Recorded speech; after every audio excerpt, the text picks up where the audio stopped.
หยุดก่อนใครยังทนโฆษณาข้ามทุก5วินาทีอยู่ฟังทางนี้ใครอยากดูคลิปยาวๆแบบไม่มีโฆษณามาขัดอารมณ์ดูลื่นดูเพลินดูยาวแบบไม่ต้องกดข้ามแอดมินขอแนะนำโปรแรง YouTube Premium ราคาเริ่มต้นแค่49 บาทหรือแบบรายเดือนจ่ายเพียง109 บาทเท่านั้นต่ออายุได้ด้วยเมลเดิมรับประกันตลอดอายุการใช้งานและมีแอดมินดูแลให้ตลอด24 ชั่วโมงพิเศษสุดถ้าบอกว่ามาจากช่องนี้แถมฟรี VIU ทุกโปรโมชั่นใครสนใจทักไปที่ @doggypm และอย่าลืมแจ้งว่ามาจากช่องนี้นะครับเพื่อที่เพื่อนๆจะได้รับบริการที่ดีที่สุดเลย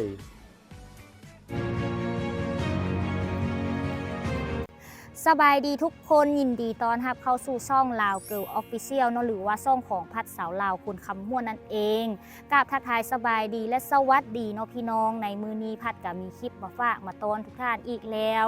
สำหรับในคลิปนี้ก็คือเก้าเนาะพัดก็มีเรื่องราวดีๆจากทางประเทศไทยมานำเสนอให้พ่อแม่พี่น้องทุกคนได้เบิ่งได้ชมและก็ได้ฟังไปนำกัน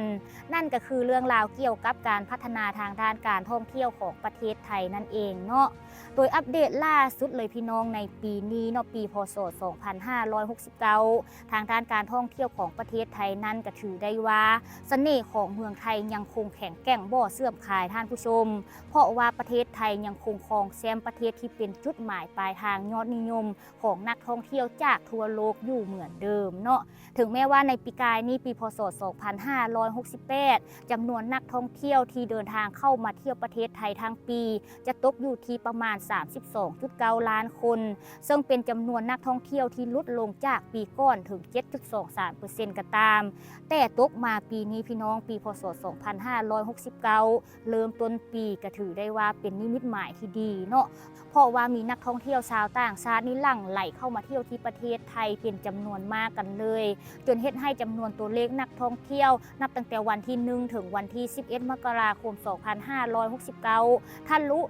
1.1 ล้านคนไปเป็นที่เรียบร้อยแล้วท่านผู้ชมและนอกจากนี้เนาะเริ่มต้นมาปีนี้นะพี่น้องประเทศไทยก็คือได้รับข่าวดีต้อนรับปีใหม่เลยก็ว่าได้เพราะว่าได้ไปคว้ารางวัลอันดับโลกมาครองหลายรายการกันเลยซึ่งสิมีรายการใดแน่เฮากับไปเบิ่งนำกันเนาะพี่น้อง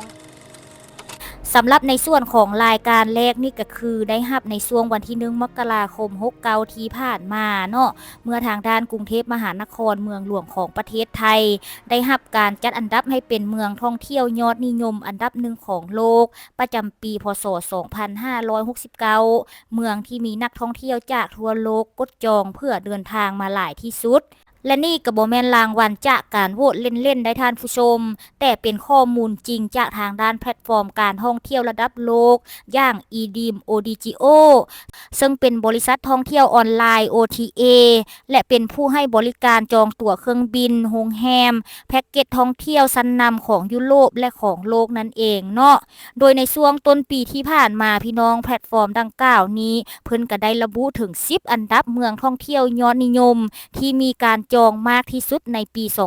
2026 จากการจองตั้งแต่วันที่1มกราคมจนถึงวันที่31ธันวาคม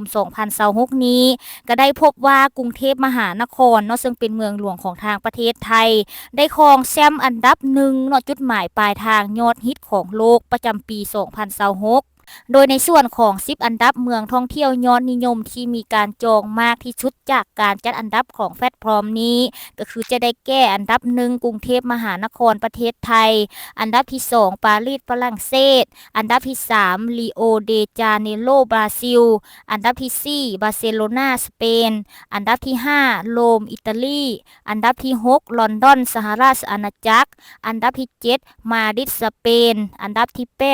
ฟอเรียนอโปลิสบราซิลอันดับที่9อัมสเตอร์ดัมเนเธอร์แลนด์และอันดับที่10นั่นก็คือมาลาเกตโมร็อกโกนั่นเองเนาะและเฮาก็มาต่อกันที่รายการถัดมาท่านผู้ชมได้รับในช่วงวันที่11มกราคม2569ที่ผ่านมาเนาะเมื่อทางด้านสื่อดังระดับโลกของอเมริกาเพิ่นได้มีการประกาศรายชื่อถึง52สถานที่ที่ต้องไปเยือนในปี2026โดยทางด้านกรุงเทพมหานครของทางประเทศไทยเนาะก็คือได้ไปคว้าอันดับที่3เนาะพี่น้องของการจัดอันดับในครั้งนี้มาครอง โดยทางด้านนิวยอร์กไทม์เนาะเพิ่นก็ได้ให้เหตุผลว่าเป็นหยังกรุงเทพมหานครจึงติดอันดับที่3นั่นก็เป็นเพราะว่ากรุงเทพมหานครเมืองหลวงของประเทศไทยนั้นซึ่งเป็นเมืองที่เคยถูกจัดให้อยู่ในกลุ่มเมืองที่มีพื้นที่สีเขียวน้อยที่สุดแห่งหนึ่งของเอเชียแต่ในตอนนี้ก็คือกำลังเร่งเดินหน้าปรับภาพลักษณ์สู่ความเป็นมิตรต่อสิ่งแวดล้อมมากยิ่งขึ้นอย่างเห็นได้ชัดเนาะพี่น้องในย่านใจกลางเมือง